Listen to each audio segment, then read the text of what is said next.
Magkano ba dapat ang budget para makapagpakasal? Kasya na ba yung 50K, 100K, or kailangan ba 300K pataas? Ito yung madalas itanong sa akin ng mga nagpaplanong magpakasal. And honestly, kayang magpakasal kahit less than 5K ang budget kung ang goal ninyo ay maikasal lang kayo legally. Technically, ang gastos nyo lang ay yung sa marriage license at kung may iba pang requirements or fees sa LGU ninyo. Para makakuha ng marriage license, kailangan ng birth certificate at CENOMAR or Certificate of No Marriage from PSA. May mga seminar din dyan. Para sa list of requirements, pwede kayong pumunta sa LCR, sa City Hall or munisipyo.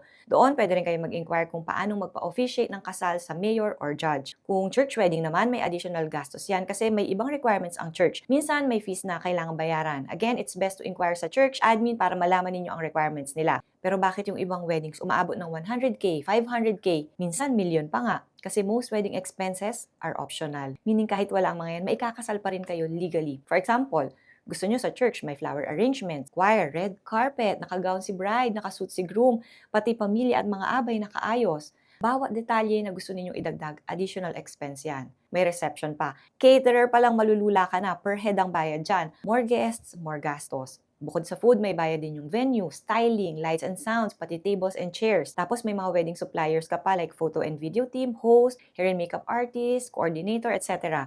Hindi naman sila required, pero kung gusto mong ma-experience yung mga bagay na ganyan sa wedding day ninyo, kailangan mong ihanda ang budget ninyo.